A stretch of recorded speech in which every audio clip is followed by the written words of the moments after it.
Hello दोस्तों, perfect study zone पे स्वागत है आप सभी का। मैं 11वीं क्लास का राजनीतिक सिद्धांत एवं परिचय बुक का चैप्टर नंबर फर्स्ट राजनीतिक सिद्धांत एवं परिचय ही समझा रहा हूँ। ये वीडियो नंबर सेकंड है क्योंकि मैंने वीडियो नंबर फर्स्ट इसकी ऑलरेडी अपलोड कर चुका हूँ। तो अगर आपको दिक्कत होती है या इस वीडियो को समझने में कहीं दिक्कत आती है तो आप पहले वीडियो फर्स्ट देखें, यानी कि पार्ट 1 देखें, फिर पार्ट सेकंड पे आए। ठीक है, तो ज़्यादा टाइम वेस्ट ना करते हुए मैं आपको टॉपिक पे लेके आता हूँ, राजनीतिक का अर्थ। राजनीतिक का अर्थ क्या है? राजनीतिक शब्द की उत्पत्ति, क्या उत्पत्ति? ग्रीक शब्द पॉलिस से हुई है। किससे हुई है? पॉलिस से, जिसका शाब्दिक अर्थ नगर राज्य होता है। क्या होता है? नगर राज्य। किसका अर्थ होता है? राजनीतिक का। क्या होता है? नगर राज्य। ओके, आ गया होगा समझ में। दूसरा पॉइंट क्या कहता है? यह एक ऐसी गतिविधि है। क्या है? गतिविधि। गतिविधि यानी कि एक्टिविटी, जिसके द्वारा समूह उनमें उनके सदस्यों के बीच भिन्नता यानी कि विभिन्न विभिन्न प्रकार के लोग, विभिन्न विभिन्न जाति धर्म के लोग में सामंजस्य बैठाने के प्रयास के माध्यम से अनिवार्य सामूहिक निर्णय तक पहुंचाते हैं। वही क्या है हमारा राजनीतिक का अर्थ। उम्मीद है आप लोगों को समझ में आया होगा। राजनीतिक सिद्धांत क्या कहता है? राजनीतिक सिद्धांत कहता है विभिन्न देशों के सामने राजनीतिक समस्या आ जाती है। ये तो सच बात है ना भाई, हमारे देश में भी आती है, हर देश के अंदर आती है। उन समस्याओं को सुलझाने के लिए राजनीतिक सिद्धांतों की आवश्यकता पड़ती है। किसकी? किस चीज़ को सुलझाने के लिए? समस्याओं की। किसकी? समस्याओं को सुलझाने के लिए राजनीतिक सिद्धांत की आवश्यकता पड़ती है। ओके, यानी कि आपको राजनीतिक का अर्थ भी समझ में आ गया होगा, राजनीतिक सिद्धांत भी समझ में आ गया। बहुत सिंपल तरीके से और बहुत सरल तरीके से बना हुआ है नोट्स। ठीक है, तो अब हम समझते हैं माइंड मैपिंग की तरफ से कि राजनीतिक क्या है एग्जैक्टली। राजनीतिक को परिभाषित करने के लिए विद्वानों के अलग अलग मत हैं, यानी कि अलग अलग विद्वान जो थे जिन्होंने अपने अपने खुद के थॉट्स दिया, वो अलग अलग बातें कहते हैं। सामान्य तौर पर राजनीतिक शासन करने की कला है। क्या है? राजनीतिक शासन करने की कला है और राजनीतिक सरकार के क्रियाकलापों को ठीक से चलाने की सीख भी देती है। क्या देती है? राजनीतिक सरकार के क्रियाकलापों को ठीक से चलाने की सीख देती है।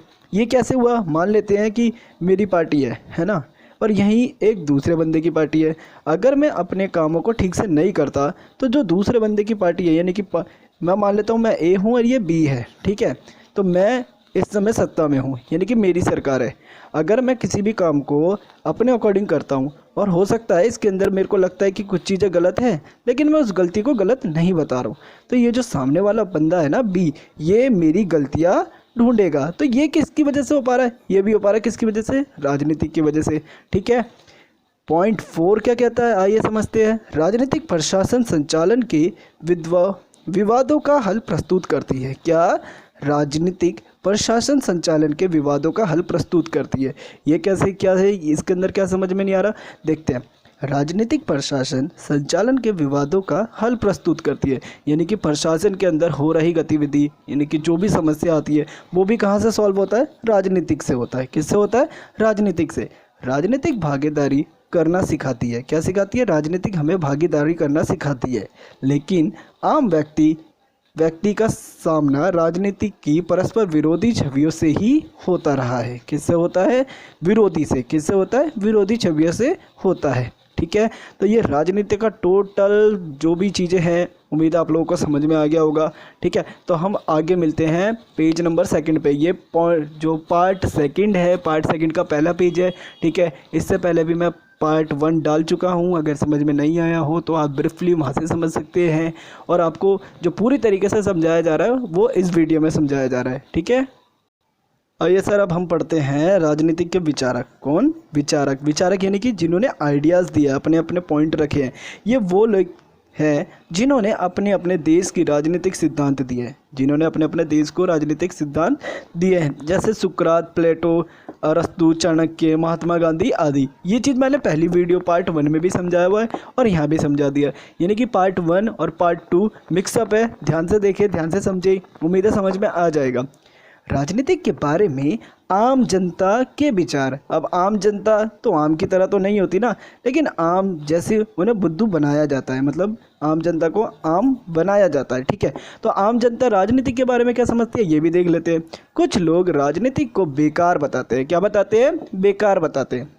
तो कुछ लोग कहते हैं कि राजनीतिक के लोग समाज की सेवा करते हैं, कुछ लोगों का पॉइंट ऑफ व्यू ये बताता है ना। कुछ लोग कुछ लोग इसे पेशे के रूप में देखते हैं।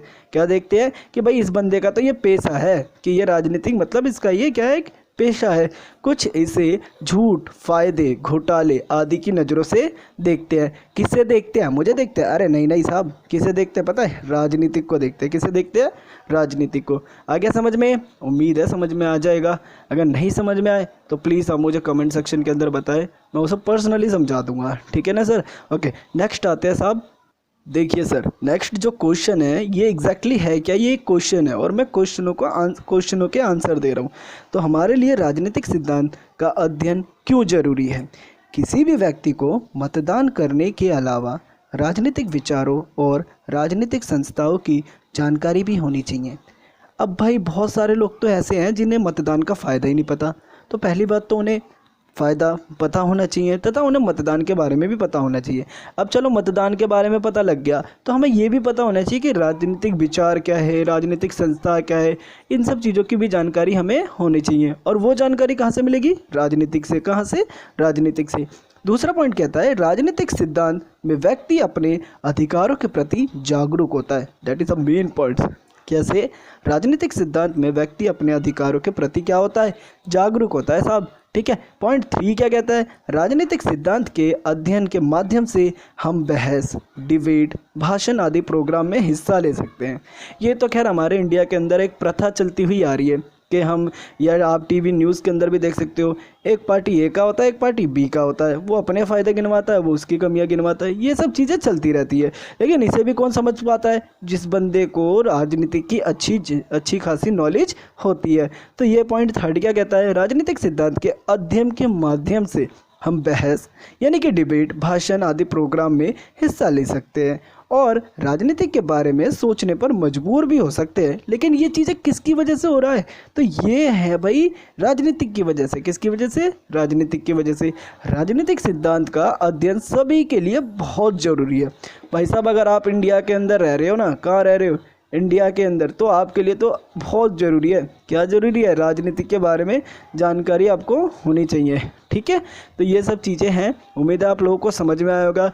ये मैंने पार्ट 2 यानी कि पार्ट जो वीडियो है ये पार्ट 2, पार्ट कौन सा है? ये 2 का पेज नंबर 1। कौन सा है? पेज नंबर 1, ठीक है। अभी हम पेज नंबर 2 पे पहुंचने वाले हैं, ठीक है। उम्मीद है आप लोगों को इतनी सारी चीज़ें तो क्लियर हो गई होगी, उम्मीद है इस बात की। अगर नहीं समझ में आया तो प्लीज़ आप मुझे कमेंट में बताएं, मैं आपको पर्सनली समझा दूंगा, ठीक है। Okay, thank you sir. आगे मिलते हैं पेज नंबर 2 पे।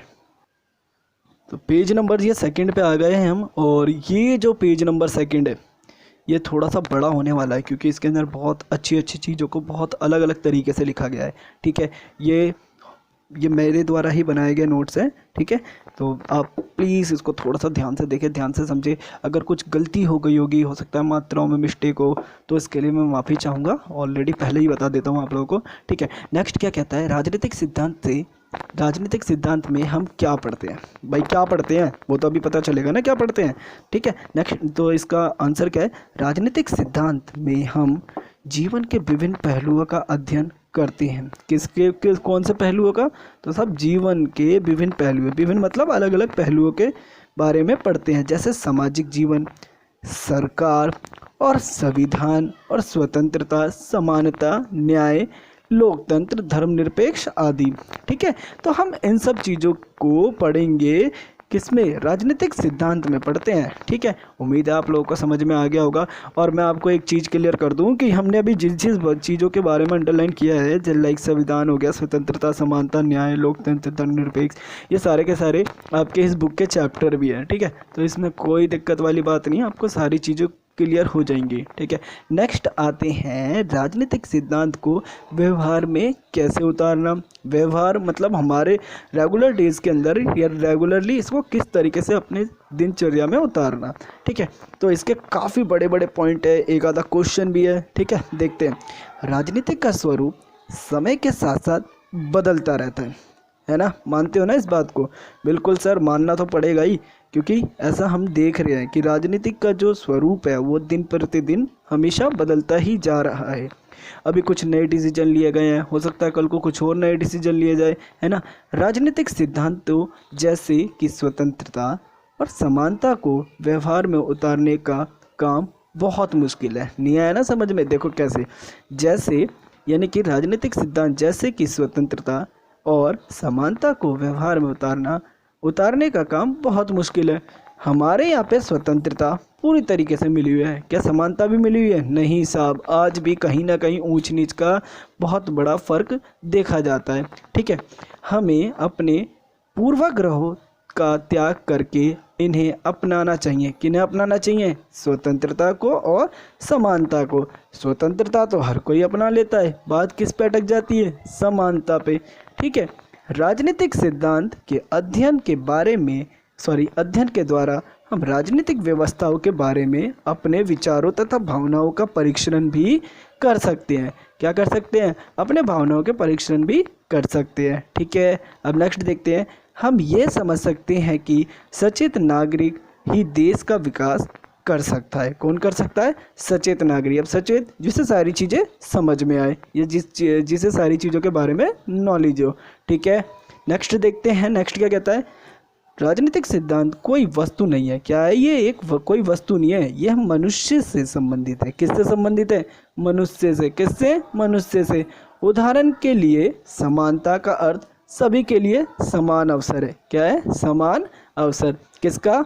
समानता का। ठीक है, फिर भी महिलाओं, वृद्धों या विकलांगों के लिए अलग व्यवस्था की गई है। अतः हम कह सकते हैं कि पूर्ण समानता संभव नहीं है। ये तो भाई बिल्कुल क्लियर है ना कि भाई पूरी तरीके से समानता थोड़ी ना है। अगर समानता होती तो ये इतनी सारी चीज़ें जो है जिन्हें स्पेशल ट्रीट दिया जाता है वो नहीं मिलता, है ना। भेदभाव का तर्क संगत आधार जरूरी है। ठीक है, उम्मीद है आप लोगों को समझ में आया होगा। नहीं समझ में आया कमेंट सेक्शन में जाए कमेंट करें, मुझे बताएं। ठीक है, मैं पर्सनली जो बच्चे होते हैं उनकी चीज़ों को क्लियर कर रहा हूँ। काफ़ी 2-3 स्टूडेंट भी ऐसे मिले हैं जिनके क्वेश्चन आए हैं, फिर मैंने उनको क्लियर भी करा है। अगर आप में से किसी को भी ऐसी कोई प्रॉब्लम होती है प्लीज़ मुझे बताएं।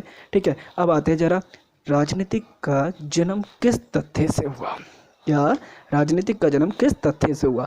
राजनीतिक का जन्म इस तथ्य से होता है कि हमारे और हमारे समाज के लिए उचित है। यानी कि राजनीतिक क्या है? अगर समाज को अच्छा बनाना है, समाज को एजुकेटेड अच्छी तरीके से जनरेट करना है तो भाई राजनीतिक का जन्म तो होना ही था। एक वांछनीय है और क्या नहीं, इसके बारे में हमारी दृष्टि अलग अलग होती है। कैसी होती है? अलग अलग। मतलब हर एक बंदे की सोच एक जैसी तो नहीं होती ना साहब, हर किसी की कैसी होती है? अलग अलग। इसमें समाज में चलने वाली बहुविध वार्ताएं शामिल है जिनके माध्यम से सामूहिक निर्णय किए जाते हैं। किसकी वजह से होता है ये सारी चीज़ें? तो ये होती है राजनीतिक की वजह से। अगर कोई डिसीजन लिया जाता है किसी देश को लेके तो उसके अंदर कैसे लोग होते हैं? सामूहिक मिलके ही डिसीजन लेते हैं। ठीक है, आपका ये वीडियो कंप्लीट होता है, चैप्टर भी कंप्लीट होता है। जल्दी ही मैं इसके क्वेश्चन आंसर भी डाल दूंगा। तो ये जो है पार्ट नंबर जो है 2 है, राजनीतिक सिद्धांत एवं परिचय, चैप्टर नंबर 1। धन्यवाद। उम्मीद है आप लोगों को समझ में आए। ना समझ में आए प्लीज़ मुझे कमेंट सेक्शन में ज़रूर बताएं। Thank you. तो एक क्वेश्चन जी, आप लोगों का एक क्वेश्चन रह चुका है, राजनीतिक सिद्धांत का उद्देश्य क्या है? इसे भी मैं फटाफट जल्दी से आपको समझाता हूँ, ख़त्म करता हूँ क्योंकि चैप्टर ऑलमोस्ट कंप्लीट हो चुका है। नागरिकों को राजनीतिक प्रश्न के बारे में तर्कसंगत ढंग से सोचने और सामाजिक राजनीतिक घटनाओं को सही तरीके से आंकने का परीक्षण देना है। ठीक है, गणित के विपरीत जहाँ त्रिभुज या वर्ग की निश्चित परिभाषा होती है, वहीं राजनीतिक सिद्धांत में हम समानता, आज़ादी या न्याय की अनेक परिभाषाओं से रूबरू होते हैं। ये किससे होते हैं? राजनीतिक से। बिल्कुल क्लियर है ना कि भाई अगर हम गणित की बात करें तो जहाँ त्रिभुज या वर्ग का एक निश्चित परिभाषा होता है, लेकिन राजनीतिक का कोई निश्चित परिभाषा नहीं है। हर तीसरा बंदा अपने तरीके से राजनीतिक को बताता है। ठीक है, ऐसा क्यों होता है? क्योंकि वो उसकी मानसिकता है, वो उसकी सोच है। ऐसा इसलिए है क्योंकि समानता, न्याय जैसे शब्दों का सारोकार किसी वस्त्र के बजाय अन्य मनुष्य के साथ हमारे संबंधों से होता है। किससे होता है? हमारे संबंधों से। ठीक है, राजनीतिक सिद्धांत हमें राजनीतिक चीज़ों के बारे में अपने विचार व व्यवहार से भावनाओं के परीक्षण के लिए प्रोत्साहित करता है। क्या करता है? राजनीतिक सिद्धांत, दोबारा बता दूं क्या? राजनीतिक सिद्धांत हमें राजनीतिक चीज़ों के बारे में अपने विचार एवं व्यवहार से भावनाओं के परीक्षण के लिए प्रोत्साहित करता है। ठीक है, अभी तक की ये मेरी सबसे सबसे ज़्यादा टाइम लेने वाली वीडियो बनने वाली है। ठीक है, राजनीतिक विज्ञान व राजनीतिक दो अलग अलग धारणाएं हैं। क्या है? राजनीतिक विज्ञान तथा राजनीतिक दोनों अलग अलग अवधारणाएं। राजनीतिक विज्ञान का जन्म राजनीति से पूर्व हुआ। राजनीतिक विज्ञान का राजनीतिक से पहले जन्म हुआ। ठीक है, यह नैतिकता पर आधारित है, जबकि राजनीतिक अवसर व सुविधा पर आधारित है ना। क्लियर है? उम्मीद है समझ में आएगा। नहीं आएगा प्लीज़ कमेंट सेक्शन में जाए, मुझे कमेंट करें, कमेंट के अंदर मुझे बताएं, मैं ज़रूर समझाऊंगा। ठीक है, धन्यवाद। आपका ये चैप्टर क्लोज होता है, ख़त्म हो गया। अभी जो मैं नेक्स्ट चैप्टर लेके आने वाला हूँ वो समानता का लेके आने वाला हूँ, फिर मैं स्वतंत्रता का चैप्टर लेके आने वाला हूँ। धन्यवाद।